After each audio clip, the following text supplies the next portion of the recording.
Hey there, this is Coach Jeff from CrossFit Sees a Day. Today's workout, we're going to be working on what's called a Bulgarian split squat or a rear foot elevated split squat. It'll look like this, where we're going to elevate your foot on a box, a couch, a chair, whatever you have, and we're going to hold a dumbbell or a kettlebell or another object, and we're simply going to lower that back knee down to the floor. We're loading weight onto that front thigh, and we're using that back thigh and that back hip and glute for some stability. So we're going to be pairing that today with a strict press of a dumbbell or a kettlebell overhead. So those are our strength movements in the first part of the workout. We're going to do 15 minutes of work.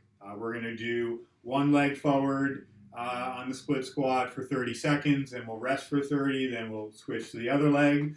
We'll do the same thing with a strict press, 30 seconds of strict presses on one arm, rest for 30 seconds, and then repeat with the other arm. And then we'll take whatever that object was we have, a dumbbell or a kettlebell, and we're going to do a crunch with that object, a nice weighted crunch to build some core strength. So we're going to do 3 rounds of that. It's 5 minutes each round for a total of 15 minutes.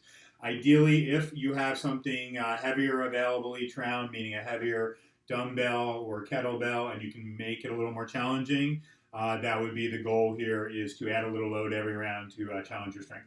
Okay, so that'll be the first part of our workout today. Second part, it'll be a fast but challenging decreasing ladder workout. So we're going to start with 10 rounds of work. We're going to go 10 burpees in the first round, and we're going to go 20 sit-ups. Next round, we'll take off 1 burpee and 2 sit-ups. It'll be 9 burpees and 18 sit-ups. And then the next round will be 8 burpees and 16 sit-ups. So we'll keep going down by 1 burpee and 2 sit-ups until we get down to only 1 burpee and 2 sit-ups. So in a workout like that, the higher rounds are very challenging because there's a lot of reps. But the lower rounds tend to get very fast because the reps are getting smaller. And even though you're going to be fatigued, you're going to be able to keep your pace up. So it's 10 down to 1 burpees, 20 down to 2 sit-ups, going down by 2. So that'll be the second part of the workout. So let's get warmed up for this workout. First thing you want to do is just do a little light cardio to bring your body temperature up. So you're going to give me 20 seconds each of a nice, easy jumping jack movement, then a mountain climber movement. Think about nice tight core, switching the hips, using control. You're going to flip over. You're going to give me 20 seconds of a sit-up movement. Ideally, feet not anchored under anything, though if you needed to, that would be fine.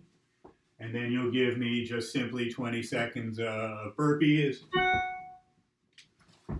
Down and up. So it's 20 seconds of mountain climbers, jumping jacks, sit-ups, and burpees. You can repeat that twice if you think you need a little more warm-up, if one set if you think that was sufficient. All right, so from there, we're going to warm up the split squat movement. We're going to do that without the rear foot elevated first. So we're basically going to take a forward and backward stance, wide enough so that when you lower your back knee to the floor, everything is nice and tall. What we don't want to see is a stance that's narrow and your legs buckle in. Think about tall posture. Back knee straight down, straight up. Squeeze that back leg. All the way down to the floor if your mobility allows. If it doesn't, go down to where you're able to with good technique and come up from there.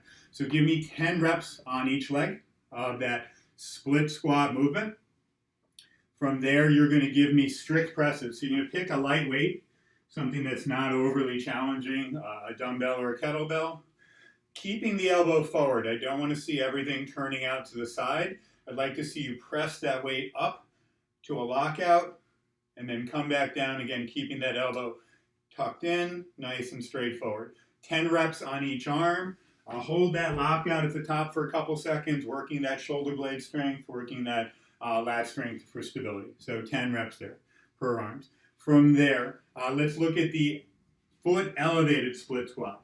So one foot will be forward, the back foot will go on some object. A couch, a chair, a table, whatever you'd like, something probably around the same height as your knee or a little lower to the floor. And from there, without any extra weight, we're simply going to practice lowering the knee down and coming back up. The knee won't make it all the way to the floor. but you should try to have a nice range of motion.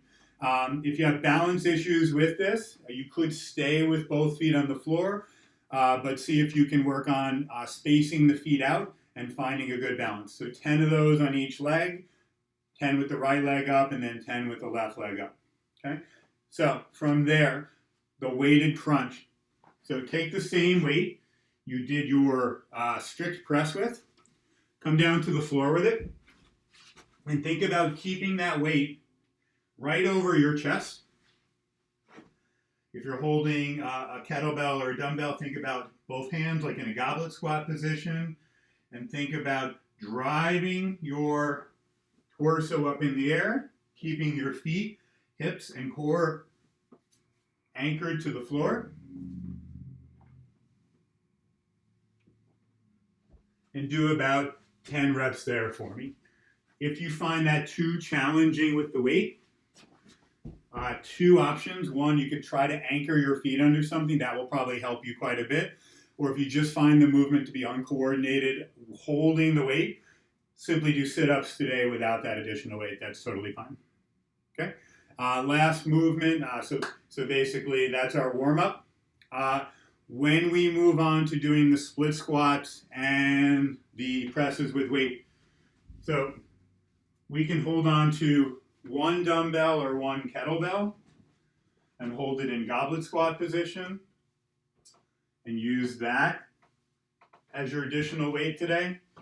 If you prefer to hold on to a pair, that is also okay. And you can use that as your additional resistance today. So when you go to the presses, it'll be just one arm though. So whatever load you have, again, dumbbell, kettlebells, grab a backpack, grab a duffel bag, just to add a little resistance. Do that. So that'll be our warm-up. Okay, so the workout after you've warmed up, put 15 minutes on a clock. If you have the ability to set it for 30 seconds on, 30 seconds off, do that. If not, just keep an eye on the clock. You're going to do 30 seconds worth of foot elevated split squats with your right leg elevated. You're going to rest for 30 seconds. You'll do 30 seconds with your left foot elevated. You'll rest for 30 seconds. You'll do 30 seconds of presses with your right arm, rest, left arm, rest, and then those weighted crunches. That is one round to work. If that round goes well, if you're having no trouble controlling the weight that you use and you have the ability to grab something heavier, do that for the next round. You have 2 more rounds to go, so if you can go heavier each round, that would be great, as long as technique stays good. So that'll be part 1. Part 2, after you rest for a few minutes from part 1, is that descending ladder workout. We're going to do 10 burpees, 20 sit-ups, 9 burpees, 18 sit-ups, 8 burpees, 16 sit-ups, so on and so forth, till we get down to just 1 burpee and 2 sit-ups. Give yourself a time cap of maybe 12 to 15 minutes. It shouldn't take all that long if you're moving smooth and steady, Again, it's going to get easier and faster as you get into those lower numbers, trust me. All right, so that'll be your 2 parts today. That first part should build a lot of strength in your hips and in your core and your upper body. If you do have some heavier weights and you can use them, I would challenge yourself a little bit to pick up something heavier today. If you have lighter weights, just do more reps, do them with quality and control. When you get to that second part with the burpees and the sit-ups, move smooth, move fast, move properly, and really try to tear down that ladder as fast as you can. All right? So enjoy the workout. If you have the ability to take a video or take some snapshots and send them to us, we would love to see them. You can hashtag us on social media, CFSD Strong. Have a great day, be healthy, be safe, and we'll see you next time.